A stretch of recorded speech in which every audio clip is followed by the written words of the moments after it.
Good morning, Sensei Verkerke. Morning. Would you mind answering a few questions about your art? No, sure, I'll be glad to answer any questions. What does the name Seicho Jutsu mean? The name was chosen in order to suggest the limitlessness of the art.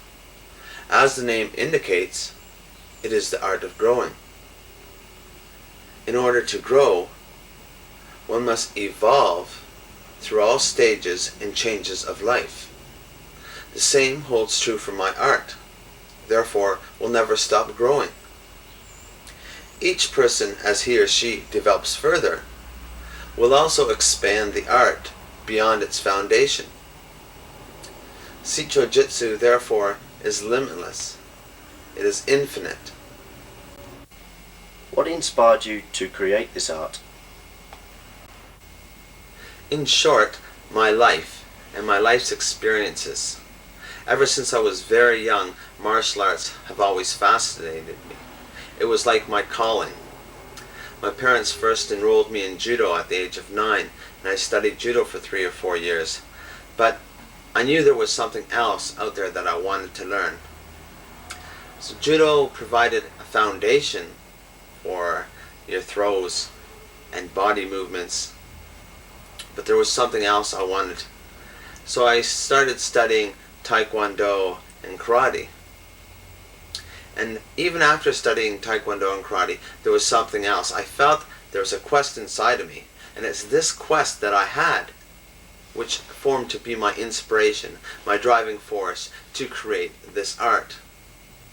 And during my life, I joined the armed forces because I thought the martial arts in the armed forces would be more real than the commercial martial arts. So in the armed forces, I became an instructor of hand-to-hand combat. Not only did I become an instructor of hand-to-hand combat, but whenever we were on exercises from one country to the next country, or from one province to the other province, or from city to city, wherever I went, I always searched for martial arts studios that were in the various areas. I'd go to the instructors and say, well, I'm here for 2 weeks on an exercise. I was wondering if I could train under you. And more than likely they'd let me train. And I'd learn what they have to offer, and I'd incorporate it into my art of what I do myself. And each time I went from one area to the next area, I learned more and more, but I knew that there was something else, because there was always a quest to see more. And from that experiences, I realized that you'll never see exactly everything that's there. The main inspiration, the main quest is in finding more. So you could say that that is my inspiration. That is the inspiration that allowed me to create this art. I see in one of your books you have the term Jitai-Ru in front of Seicho Jutsu. What does this mean? Means defensive school. Most of our techniques are designed to work against an opponent's attack. Therefore, it is a defensive system. Do you consider the philosophies and traditions new in your art? Not take full credit for the philosophies and traditions of Seicho Jutsu. There are philosophies and traditions which are thousands of years old and began with the first true masters, the founding forefathers of martial arts. Back in those days, martial arts were martial arts. They weren't divided into this style or that style. It was quite simple. A martial art master would study and learn everything as much as he could. He would spend his entire life searching and developing and incorporate everything together to be his life, which would be his art.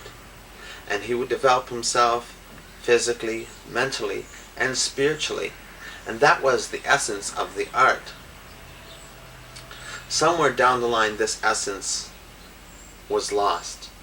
A lot of martial artists didn't learn with this essence of their forefathers. What they did was took different parts from their forefathers and just said, this is, I won't say any names, this is this style. And what they did is limited it and said, this is all that there is. If you do something else, it's not this style. So what had happened was, that is a tradition which has lost its foundation.